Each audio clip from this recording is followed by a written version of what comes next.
Okay, here we go. There's going to be a review of Taboo Tuesday 2004, the very first Taboo Tuesday. From a personal standpoint, I have a lot of regrets, watching this show live, having a pay-per-view on a Tuesday, having the party.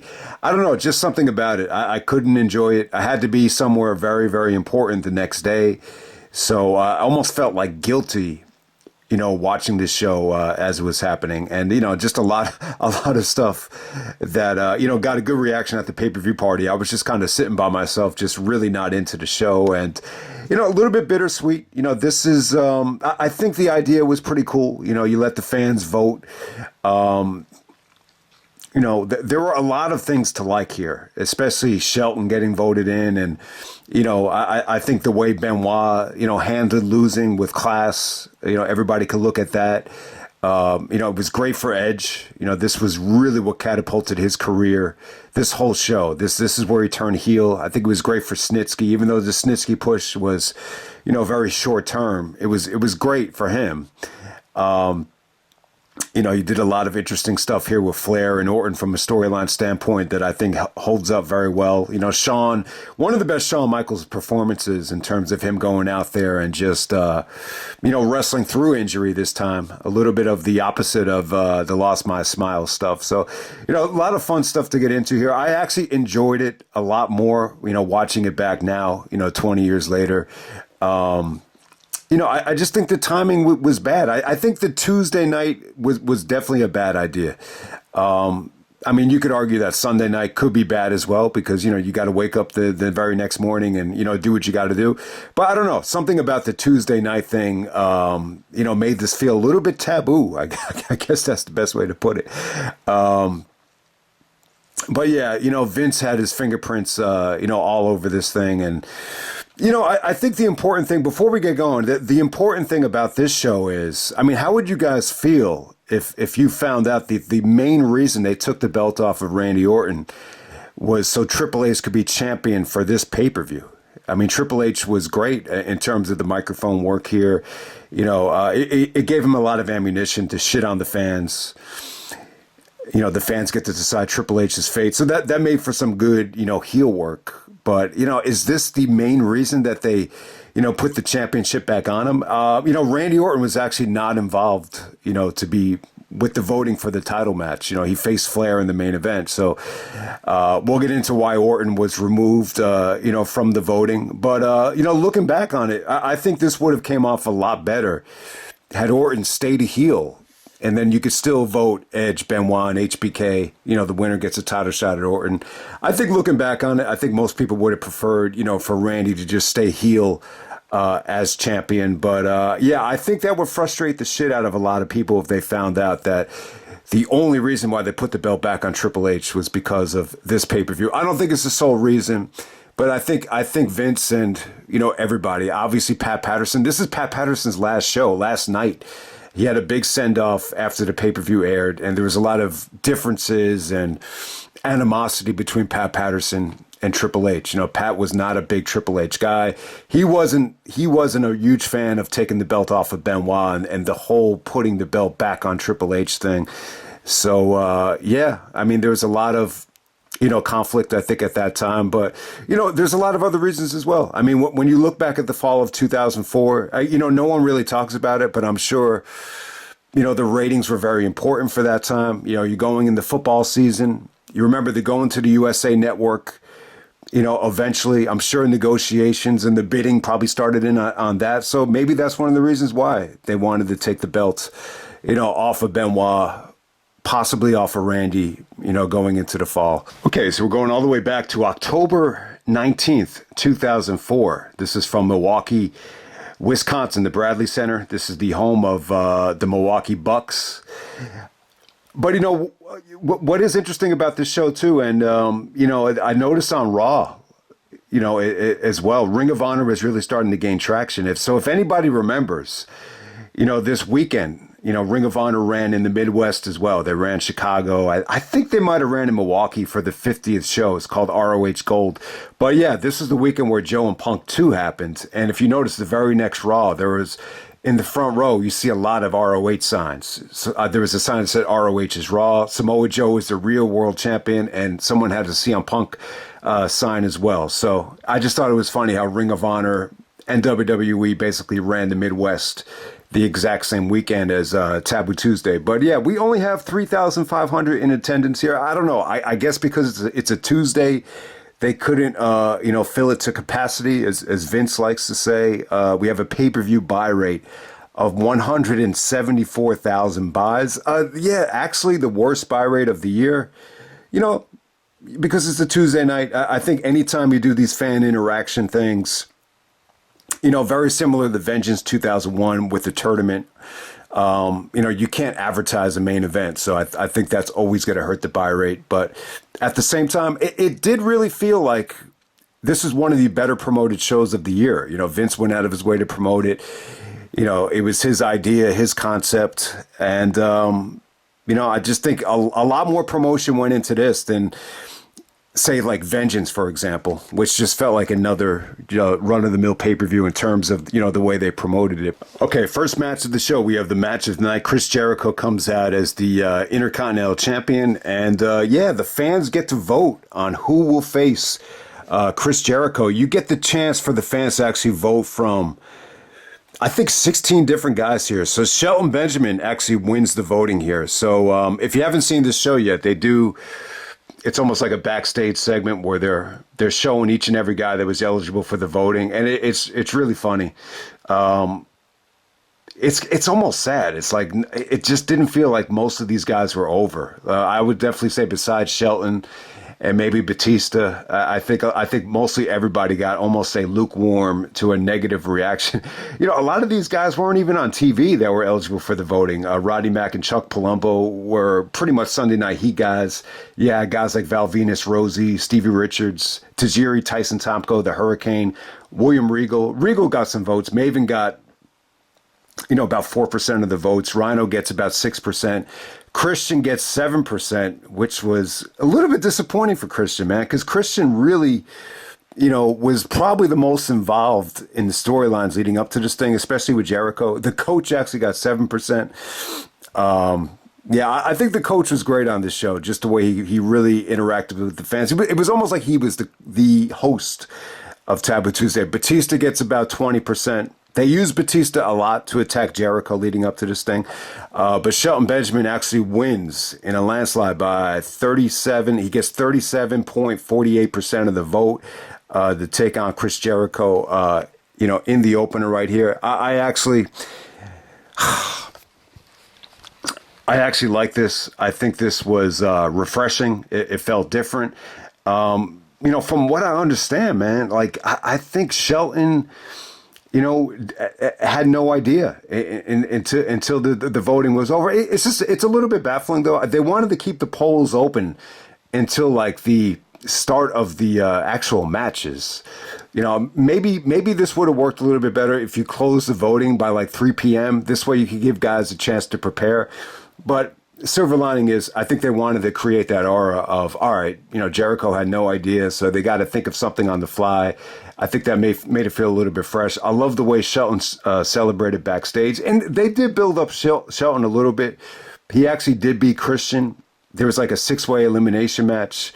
And the winner of the match got Vince McMahon's endorsement for whatever it's worth. So Shelton actually cut a promo on Vince, basically saying, he doesn't need his endorsement. It's all about getting the fans' endorsement because you're only one vote.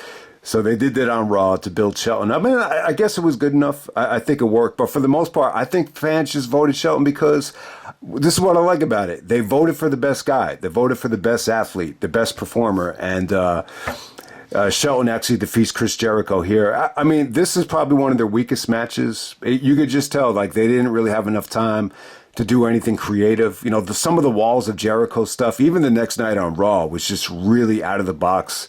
And you get to see some great counters from Shelton there. But from what I understand, like, Jericho and Shelton just spoke quickly, and Shelton said, don't even worry about it, man. I know all your moves, so I could adjust on the fly. And that's what they did here, man. If you look at Jericho, the way he was looking at the Titantron, he was reacting like he was engaged. He was just like, who is this going to be? Like he looked a little bit nervous, but they got the job done. I think this is one of the things that makes Jericho great. Shelton just said it was easy as apple pie just trying to wrestle Jericho. He just said it just went very smoothly. They did some great stuff out there. The fans were behind Jericho at first, but slowly but surely, like most of the fans got behind Shelton. I think because of the wow factor, and you had a red hot ending too. Jericho kind of telegraphs a crossbody, and Shelton does a T-bone suplex for the victory. From what I'm hearing here, Shelton didn't even, he didn't know he was that was the finish until Jericho stayed down for it, and then he just kind of celebrated on the fly. So it's pretty damn cool. I think innovative concept, and the way Shelton won here, I think it put him over huge.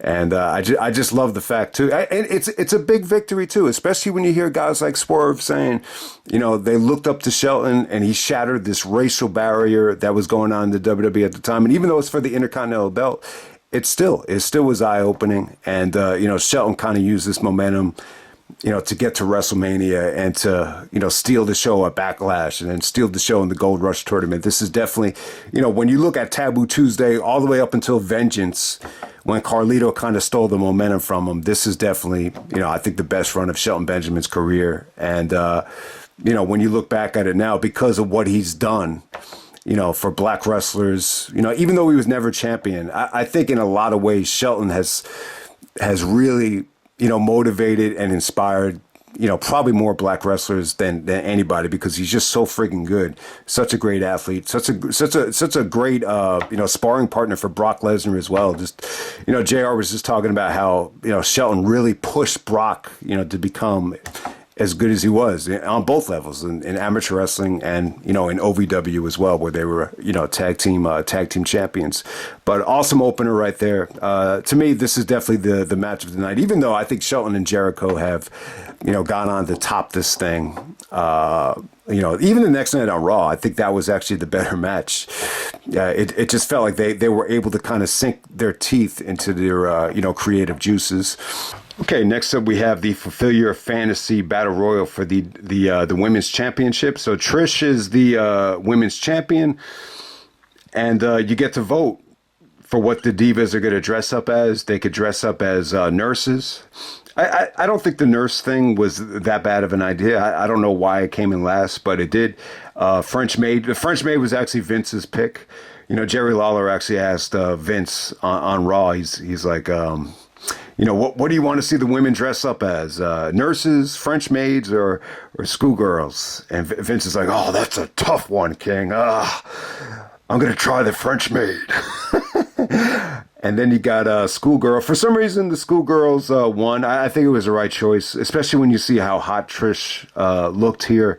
Definitely one of the maybe the second hottest Trish moment of the year, other than when she came out to interrupt the wedding between Lita and Kane. It's definitely a hot Trish moment. So if you haven't seen the schoolgirl outfits, they basically dress up with like a white collared shirt, and they wear a tie, and then they have this, kind of a mix of a schoolgirl skirt, and the skirts were really short, so you get to see a lot of the cleavage and everything. So it was a good pick by the fans for the schoolgirl. Stacy looked great.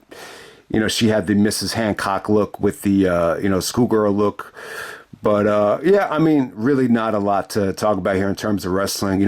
Molly actually did look like a librarian. That was a funny line from I think JR said that. So yeah, fun match. But in terms of wrestling, this is just get the girls in and just get them out. I think Trish showed a lot of personality and charisma, and she looked like $1 million. So that's really the only thing that stood out there. But next up, we're going to move on to Gene Snitsky and Kane.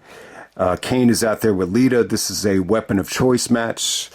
So the weapons here, you could actually pick a lead pipe, you could pick a steel chair, or you could pick a chain. So the chain actually gets voted in as the weapon of choice. So not an actual chain match, but you could just use the chain as a weapon. All right, so awesome stuff right here from Snitsky. So leading up to the show, Kane turns babyface, because the baby was actually killed by Gene Snitsky. Lita and Kane are pretty much on the same page finally for the first time this whole year. So there was a segment on, so when Snitsky faced Kane on Raw, it almost felt like Kane was facing a jobber. But, the way this transpired, Lita and Kane were arguing with each other, and then Snitsky hits Kane in the back with a chair, and then Snitsky falls onto the baby, and then the baby had a miscarriage. They have these segments in the hospital with Kane, yelling at the doctors and, trying to save the baby. And, this led to some of the infamous Snitsky "It wasn't my fault" promos. It wasn't my fault. And this is before Snitsky punts the baby. I was looking forward to that. I guess that hadn't happened yet. But, they show Snitsky rocking the baby and crying and a lot of stuff there. And, Kane actually says that Snitsky is a dead man. So you saw a lot of, great build up here. But yeah, this is a match that I really couldn't get into at the time. But, because of how everybody loved, Snitsky's performance at Survivor Series, and, I could just look back and say Snitsky was, a hell of a character for this time. I don't know what killed his momentum, but this was definitely a lot of fun. All right, the actual match, I thought they got off to a hot start, but they went 15 minutes. It was just way too long. And, after they brought out the chain, it just really started to kind of drag. It should have been a DQ if you use any other weapon, but for some reason the referee let Gene, use the steel chair, and ultimately Gene, gives Kane the taste of his own medicine, and puts the steel chair around his throat and stomps his head in with the steel chair, just like he did the HBK. You get to see Kane coughing up blood here. I don't know. Does anyone know the trick to that? When the blood comes out of their mouth, how do they do that? It looked kind of weird though. This didn't look good because it looked like dark blood. The blood is only supposed to be dark if the blood had been sitting there for days. So it was like a mixture of dark blood and red blood. So I don't know if it really worked that well, but it was pretty cool though. Kane was, taken to the back on a stretcher, and then Snitsky comes out of nowhere and just dumps Kane off the stretcher and, just starts celebrating and screaming and hollering. It was pretty damn cool. We actually had guys at the pay-per-view party actually hug because they thought the moment was, that special. At the time, I just couldn't get into this, but it was fun as hell, man. It really got you, the silver lining is it really got Snitsky ready to main event Survivor Series, this whole match. And Kane would go on to film See No Evil. So Kane gets a nice deserved rest, and Lita's there to kind of, give Snitsky some ammunition with the baby, leading up to Survivor Series. So I when you look back on it now, it's pretty cool that Snitsky got that Survivor Series spot. Survivor Series really opened the door up for guys like Snitsky and Maven, to finally get somewhat of a push. So it was pretty cool. Next up, we have Eugene taking on Eric Bischoff. All right, so the choices here are the loser has to become the other guy's servant. Let me go back and look at this. All right, stipulations for Eugene and Bischoff. The loser has to be the winner's servant. The loser has to wear a dress. Coach ended up wearing the dress here because he was trying to get Bischoff out of the stipulation after the match is over. Or the loser has to have their head shaved. All right, yeah, so this is where Bischoff finally shaves that phony set of hair. All right. So, in terms of Eugene and Bischoff here, obviously they've been feuding the whole year. If you guys don't remember the storyline or anyone forgets, Eugene is actually Bischoff's nephew. He was asked by his sister to take care of Eugene Densmore. We'll talk about the Eugene stuff a lot more in depth when we get to the rewind. Obviously, but the storyline is that Bischoff hates Eugene. He basically hired Triple H and any way he could to put an end to Eugene. But so here we go. Eugene actually defeats Bischoff. Bischoff dresses up as a karate expert. He's got the the martial arts gear on, and he pretty much has the upper hand at first, but then he pisses Eugene off, and Eugene kind of morphs into Hogan with the leg drop, and we get to see a Hogan-esque leg drop from Eugene. Yeah, it only lasts about 2 minutes. But yeah, I mean, Eugene and Bischoff, you couldn't ask them to go that long. This is really more about the aftermath. Vince has to come out to make sure that coach, announces the right voting here, what actually won the voting, and Bischoff would actually have to get his head shaved by Eugene. It's funny, like when Vince sees Bischoff's hair, it's actually all gray underneath. He's like, "What is this?" He's like, "You're a goddamn phony." So Bischoff is actually going to try to walk away, and Vince was like, if you walk out of here, you're fired. And then Bischoff has second thoughts, and Eugene actually shaves his head off, and Vince is like, "I'd be still if I were you." So Vince got a big kick out of this. He actually makes the coach strip, and the coach actually has to wear a dress, for the rest of the pay-per-view because he was trying to get Bischoff out of the stipulation. So it was a fun segment. I think Vince, got a kick out of, the fact that Bischoff is the, general manager of this concept. 5 years ago he was in WCW, so it's almost like a full circle moment for Vince. And apparently that's one of the other things. And, this might be just the side effect of not having competition. JR was talking about this on the Grilling JR podcast, and which is definitely worth listening to. I'm telling you guys, man, it's night and day. Before JR got sick, that podcast was amazing. JR just had so much, anger in him and animosity towards him. And his demeanor is totally different about this show when you compare it to, this show right here, where he basically has to kiss Vince's ass and just say, this is the best night in the history of, my time broadcasting, because it's, we're catering to the fans. But the important thing is, like, apparently a lot of the booking here, a lot of the writing too, especially with Snitsky and the baby, was just about kind of catering to Vince's humor.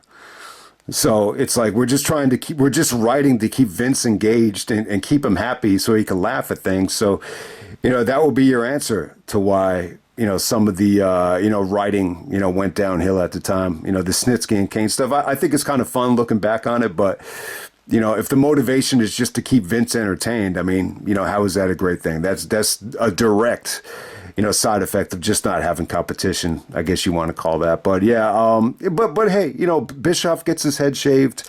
Honestly, I think Bischoff actually looked a lot better with his original crew cut with the gray hair. I think the black hair looked a little bit phony. I think it looked a little bit, I think it kind of ran its course. I think this new look for Bischoff, this with the inmates running the asylum, this was one of the best years, I think, of his run. This last year where he finally shaved his head. So once again, this is a situation where the guy actually shaving his head, I think it benefits him in the long run. So it's a fun way to kind of look at it. Okay, let me talk about the voting now for the World Heavyweight Championship match. So before we get to the tag match, the two losers of the voting, the two guys that finished last, are going to face La Resistance for the tag team titles. But yeah, let me touch on why Randy Orton wasn't a part of the voting here. So he had a match with Batista.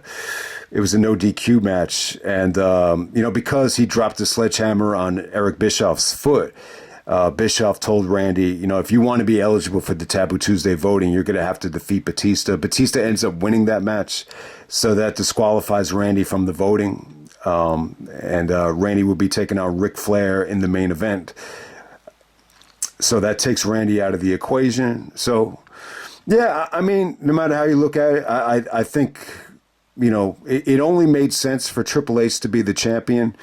If we're going to do a babyface fans voting for babyfaces here. So, it depends on how you look at it. But let's talk about the voting here. So Shawn actually gets injured on Raw.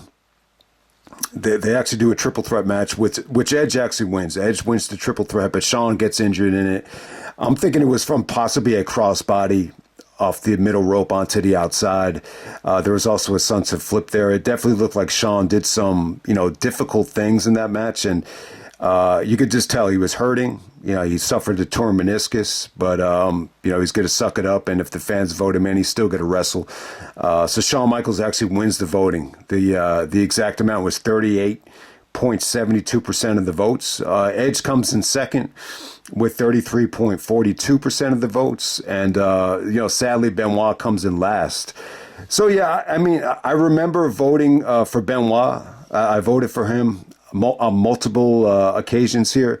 From what I remember, the voting was pretty easy. You could just go to WWE.com and just vote as many times as you want. I don't think you had to log in or, even giving them your email. You could just, anytime you just go to this, refresh the site, you could just keep on voting as many times as you want. So that's how they did the voting there. But yeah, the backstage stuff here on the show is definitely good, definitely important to check out here. I thought Edge was great. As this is where he turned heel, and this is in the middle of the 2004 election between George Bush and John Kerry, so there's a lot of debating going on with the guys. Shawn actually was actually mocking, I believe it was John Kerry, with his "I have a plan" stuff. He kept on saying, "I have a plan, but I'm not going to tell you what the plan is."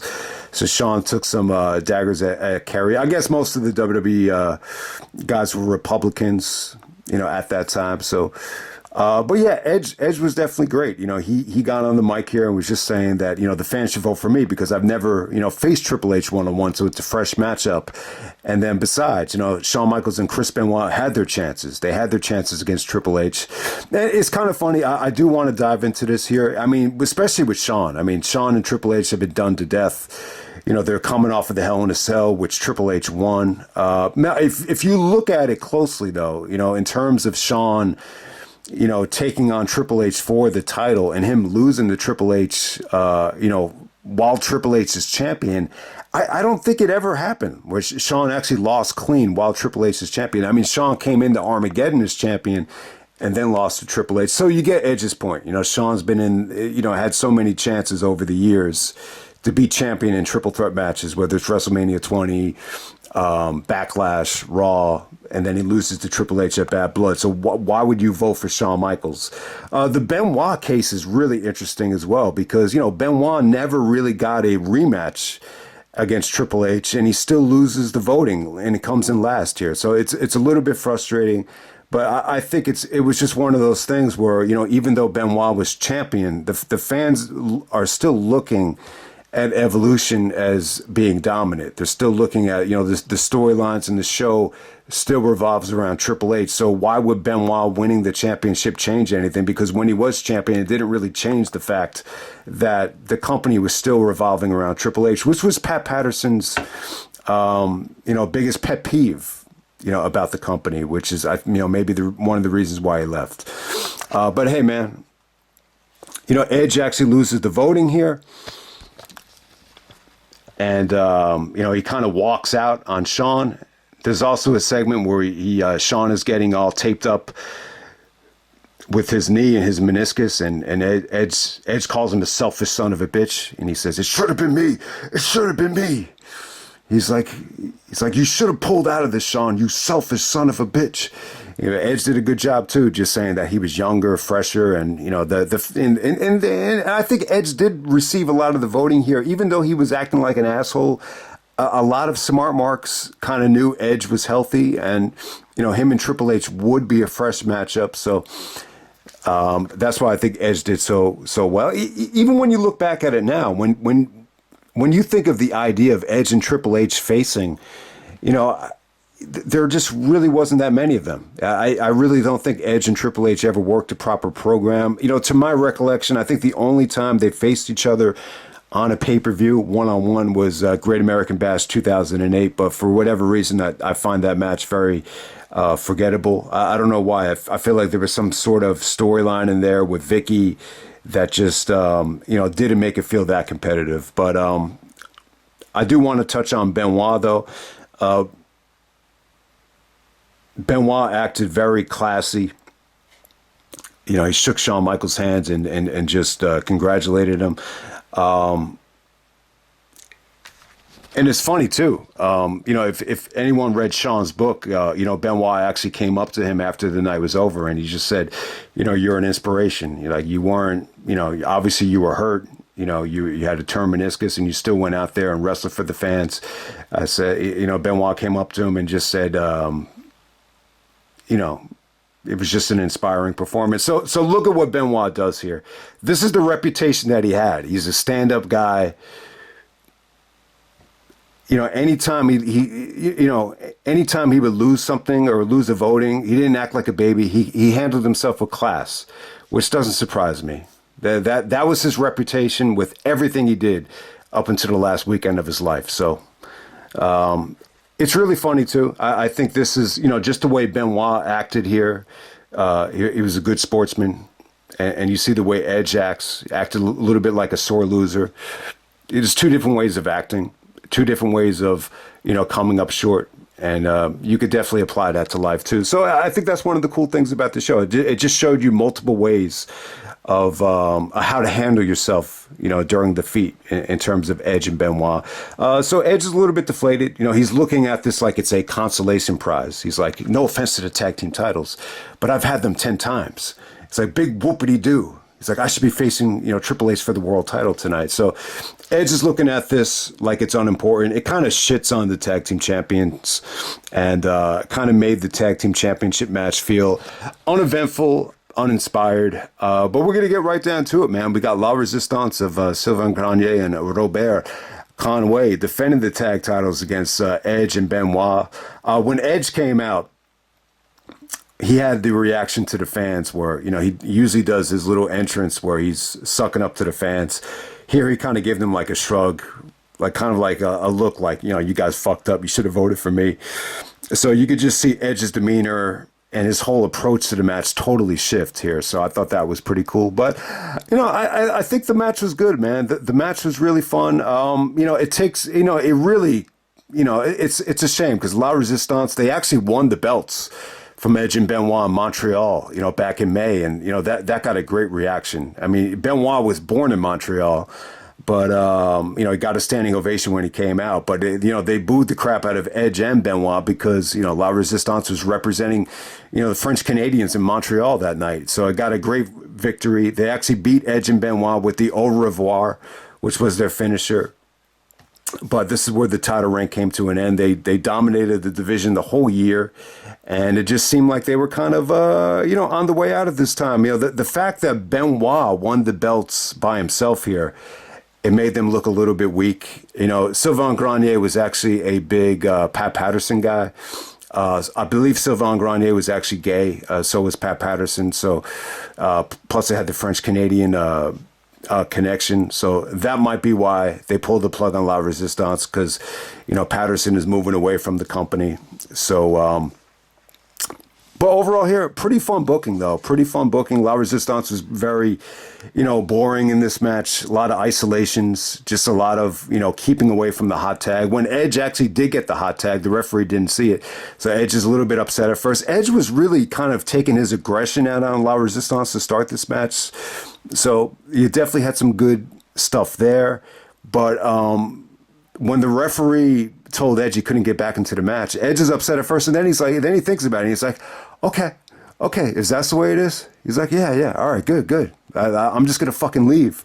So Edge actually leaves the arena.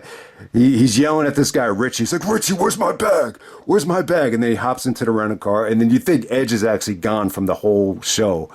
But yeah, he actually does come back to interfere in the HBK match. So it was pretty cool. I think this was great for Edge. Benoit's out there by himself. You could see Benoit react to Edge leaving him, and he gets a little bit pissed. But Benoit put on a great performance here.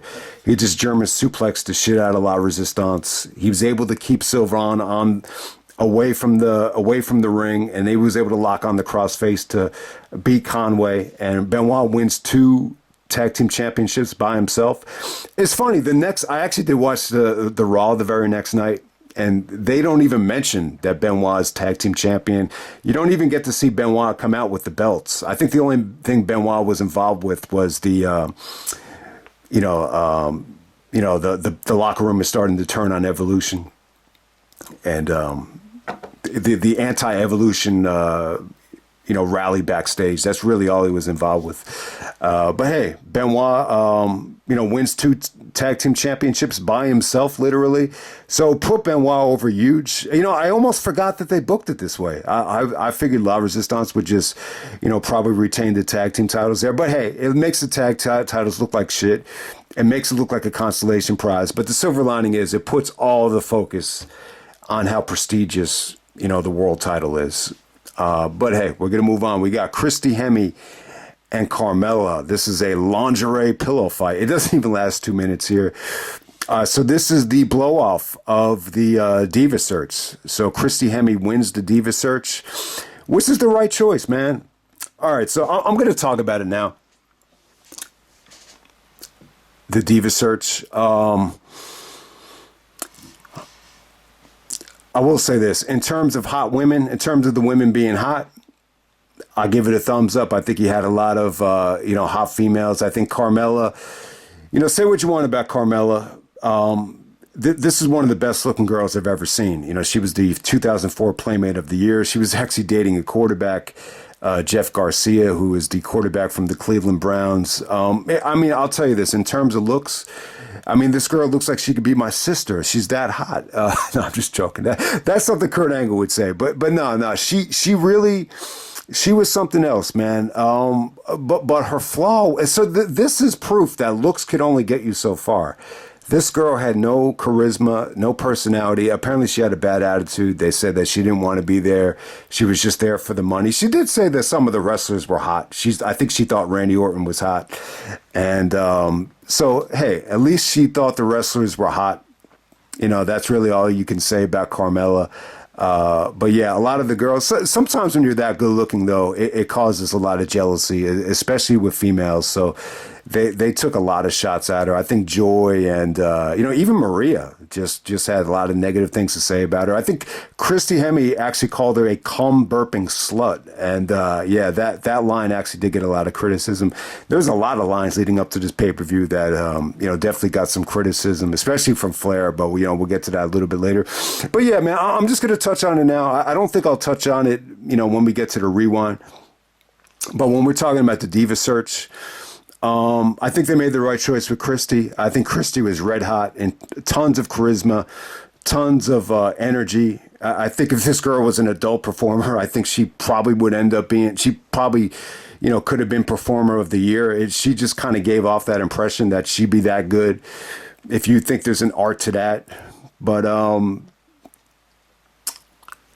just looking at some of the other girls from the Diva search, Maria, didn't make it to the finals, but she was in the, the last, 6 or 7 girls. She actually gave a middle finger up when she got voted off. But I would definitely say Maria probably had the brightest future out of any of those girls.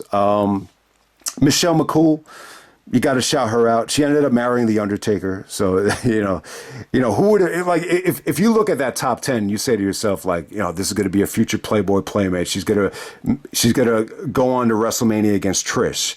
And then you look at, Maria and what she did for Ring of Honor. You look at Michelle and what she's going to do with the women's division and marry the Undertaker. It's just like, you definitely had a lot of future there 20 years ago when you look at that Diva search. But hey, because Carmela, didn't get her money, because she got that much heat with the other divas, I think they actually hired Joy and Amy Weber on SmackDown. They did some stuff with JBL and Big Show with the cabinet. So shout them out as well. Joy definitely had like the biggest tits, I think, out of all these women as well. But, we get the blow off to Christy and Carmela. Carmela wasn't good. She wasn't great on the mic. I think they coached her well when they decided to bring her back for this match. She cut some promos on Christy, just saying, you're the bitch that cost me $250,000. Like, she really just wanted the money. And they even did some stuff with Eugene. Bischoff was trying to use Carmela to kind of, manipulate Eugene so he didn't have to get his head shaved. And so they did a lot of wacky stuff here with Carmela. But, overall, Carmela she just didn't have it, man.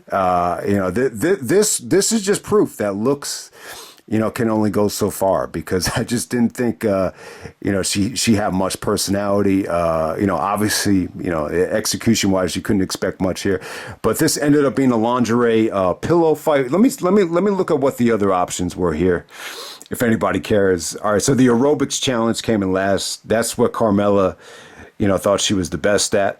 There was an evening gown match and a lingerie pillow fight. JR even said it. Lingerie is what sold this match. You get to see the women in their lingerie. Carmela actually has one of her bra cups hanging out. Christy took that away. Christy ends up winning the pillow fight, and we go home happy from there. That's pretty much all I have to say about the Diva shirts.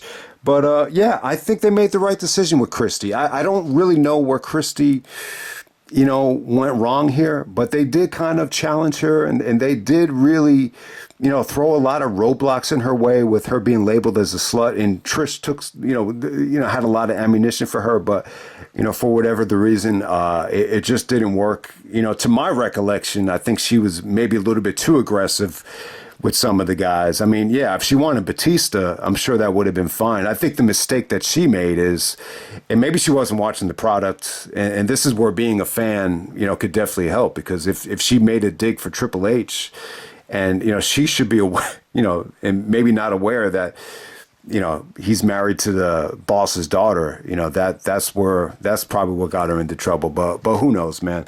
That's the end of the Diva search. Christy goes over Carmela. This is Carmela DeCeasre, if anyone forgets what her name was. This is not the Carmela that's married to Corey Graves. But yeah, man, that's the end of the Diva search. I'm sorry that we spent so long on it, but I'll end it right there. We'll move on to the world title match. Okay, next up we have Triple H taking on Shawn Michaels in the world title match of Taboo Tuesday. Shawn gets voted in by the fans.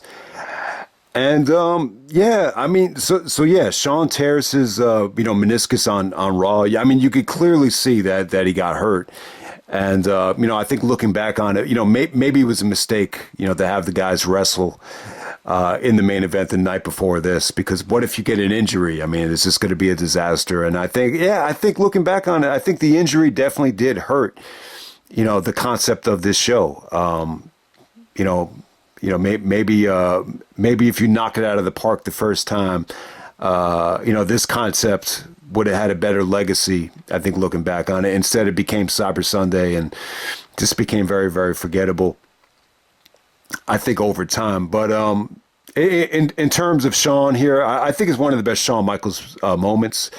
There's a lot of real stuff about it, just Shawn's, promo, before the match, where Triple H was insinuating that he was, faking the injury. And, this isn't the only time Shawn Michaels, faked an injury, and he's trying to garner sympathy votes by acting like he's injured. And Shawn was just like, I ask a lot of things from the fan, but I'm not asking for any sympathy, but I guarantee this, I'll give you every ounce of my being. I have a torn meniscus, but I'm going to go out there against Triple H one more time for the World Heavyweight Championship and, do the best I can. So overall, I think Shawn, there's something very genuine and authentic, I think, about Shawn's, mic skills. They came across very humble. And, I think this whole experience for Shawn was definitely, positive. I think, the fact that the fans still voted him in to face Triple H while he was injured. I just think it spoke volumes to his popularity and his connection with the fans, and in some ways maybe more popular, than ever. I mean, he beat out Benoit, he beat out Edge, which, when you consider how big Benoit's following is, it's not on the mass level that Shawn's is, so it does make sense. But, I just think Shawn was pleasantly surprised because, he remembers what it's like to get, booed out of the building as a babyface at Madison Square Garden. So I think this gave him a nice little boost of adrenaline, like a nice positive thing to kind of, look forward to. And I think it helped him in the long run. I think in 2005, arguably the MVP of the company, when he came back in 2005, he came back with a bang. And I think this kind of laid the groundwork for that. The fact that he has to, take time off again and work through this injury. And plus, let me touch on it now. I do think maybe a little bit too much time off for Shawn, and then trying to, get back into the swing of things and, doing difficult moves like he did in that triple threat. I think it's difficult. I think he's finally at the age. The funny thing is, he's only 39 here. It's not like he's that old, But I just think, yeah,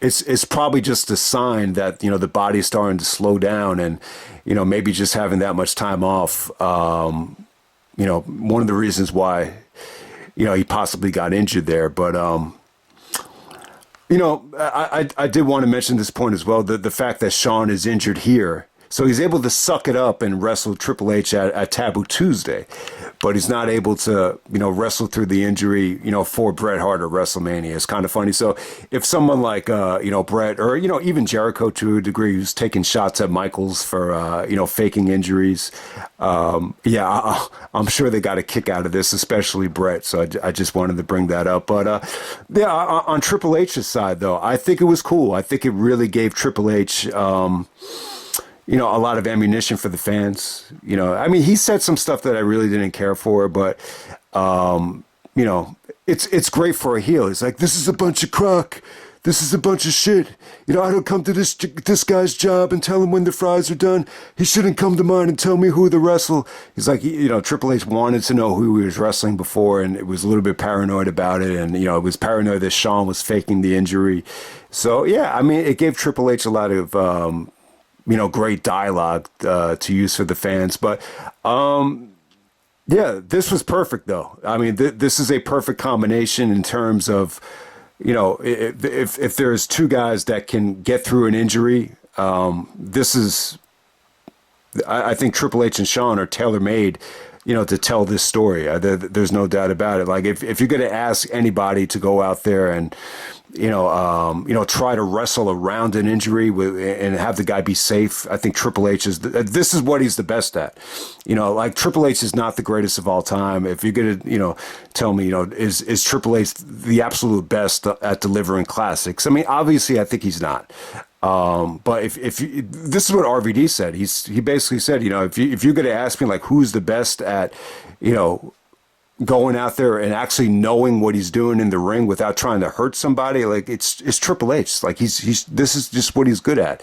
And then Shawn is good at selling. So, you know, the fact that Shawn is selling and Triple H is working around the injury, it felt like a night. It felt like a walk in the park. I mean, it was good. It was just good, simple storytelling. I mean, yeah, it's not as exciting as some of their other matches. It's nowhere near as good as the match that they had on Raw at the end of 2003, and, you know, nowhere near as emotional as the you know, the SummerSlam Street Fight or anything like that. But it was pretty good. I don't really think I would say it's their worst match. I mean, they had matches, I think, in Iraq that were probably blander than this. This definitely had a little bit of you know, drama here, and it was like, can Shawn, you know, make you a believer? You know, and this was definitely a legit injury. You could just tell even on Raw the night before, he really just couldn't do much. And he was doing little things here, just the way he was kind of using the ropes, you know, for leverage, you know, the way he, you know, was able to kick Triple H from, you know, wrapping up the figure four around the ring post.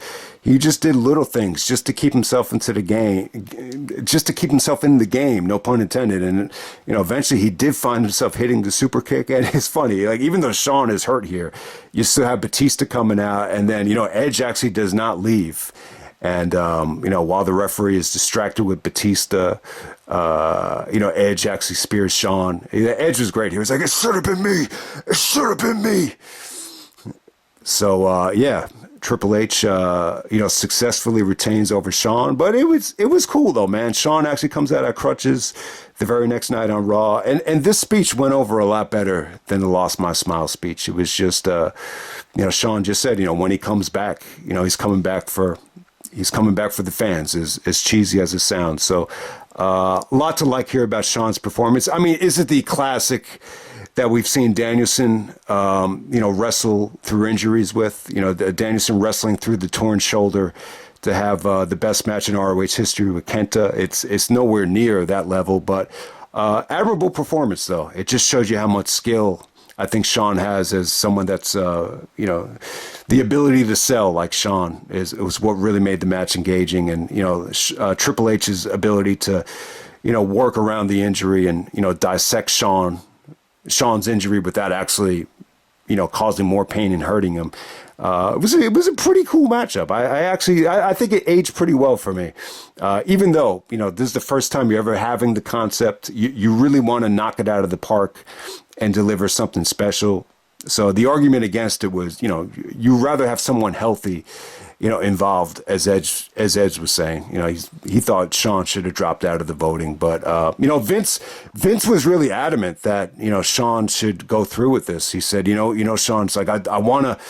I owe it to the fans. I want them to believe that the voting was legit, and I don't want to screw them out of the the voting here. So from what I understand, the voting was legit, even though there were certain situations where the voting was definitely obvious. But for the world title match, I don't think it was that obvious, though. I think the possibility of Benoit winning this thing, it didn't feel overwhelmingly impossible. And even Shelton winning the Intercontinental Championship, at first, it really did kind of feel like, even Jericho said like he was expecting Batista to win. So, I think there was a little bit of unpredictability, but I think most people expected Shawn to win this thing in terms of the voting because of, he's definitely the most popular out of the three. He had the biggest legacy in the WWE out of the three. So it definitely does make sense. But yeah, let's move on to the main event. Okay, and on to the main event. We have the first ever Raw pay-per-view, which is Triple H free in the main event. We got Randy Orton and Ric Flair. They actually voted on a steel cage match. Yeah, Orton actually got the... So I watched back the Jimmy Kimmel stuff because they didn't show it on Raw, but the Kimmel stuff definitely caused a lot here in terms of the build-up.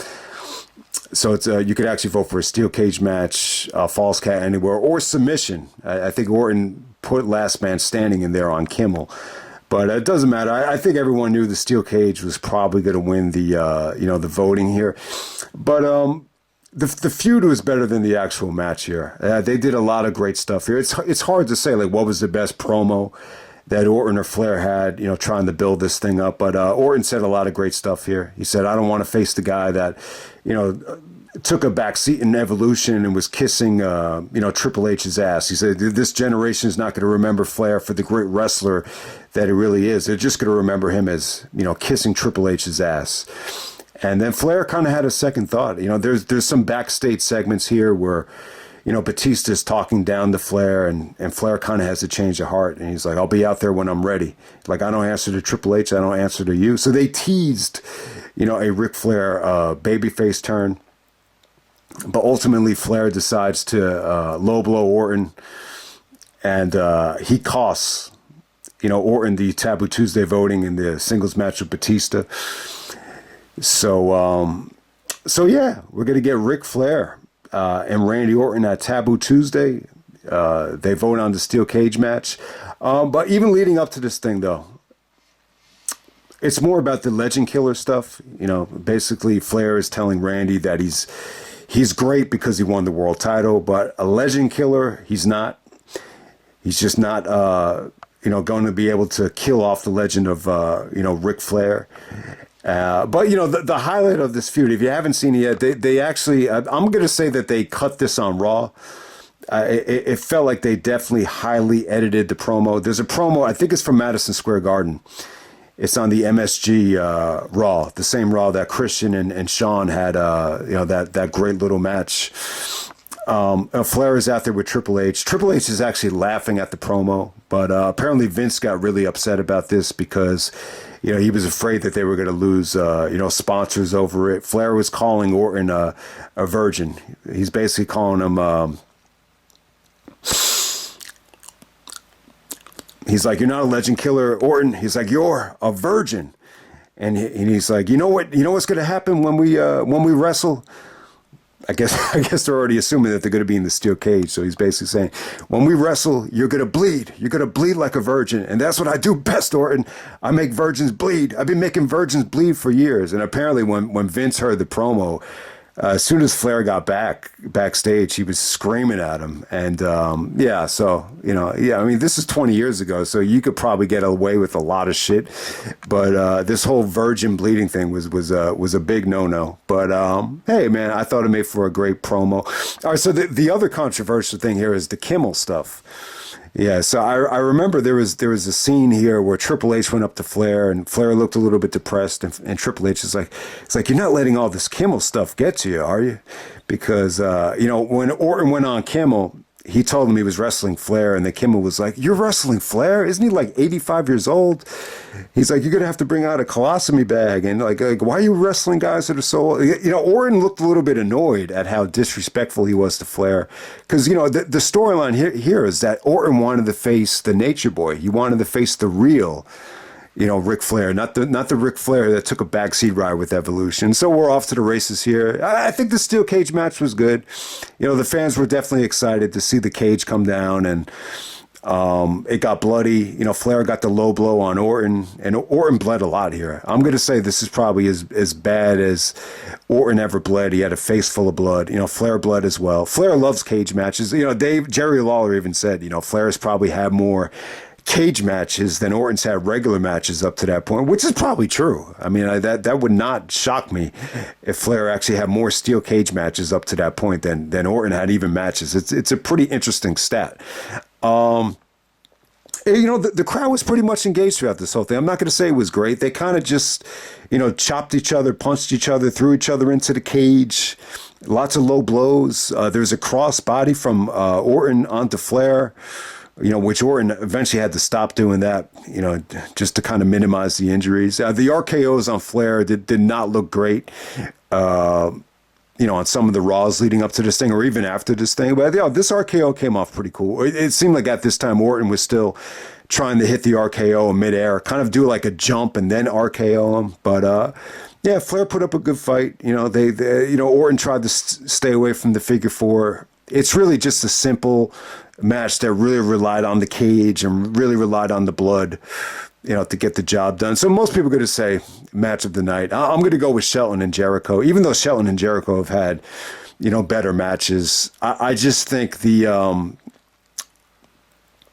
idea that Shelton, won this voting based on his ability, I just think it was a great moment, just for everybody, for African-American fans that, were a little bit baffled at the lack of, black wrestlers getting pushed. And then at the same time, just for fans in general, just to see someone as athletic as Shelton, win the voting based on his ability. I think that's what really stood out here, more than anything, on the actual show. But, fun show, man. Fun show in terms of storylines. I think storyline wise, I think Raw is really getting into a nice little gear here with some of these pushes, especially Edge and especially Snitsky. Randy Orton's, push is fully underway. But yeah, man, let's just end it right there. That's Taboo Tuesday. Really, really nice idea from Vince. So let me just touch on the Tuesday thing. So it looks, the funny thing is, I actually enjoyed, Taboo Tuesday 2005 a lot more. I just bought that on DVD, but I think that's actually a really good show. I actually review it when we get to, that was actually in November. So beginning of November, I'll definitely touch on that. I actually think that was a better show.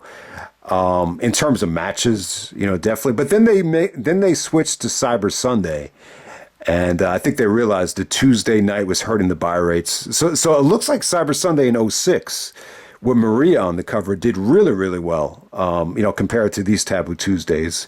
But then I think over time, the concept was consistently finishing last in the pay-per-view buy race, and then I think they got rid of it in 2008 and replaced it in 2009. So that's just the Cyber Sunday stuff. I really wasn't a fan of this concept, especially when they went to Cyber Sunday. But most of these were just straight to DVD for me. This is really the only Taboo Tuesday I actually ordered for a pay-per-view party. But yeah, I enjoyed the show a lot more now than I did 20 years ago. I don't know how you guys feel about it, but I think if you just focus in on the storylines and focus in on, who benefited from the concept more than anybody, I think you'll enjoy the show a little bit more. But that's pretty much it, man. And I'm out.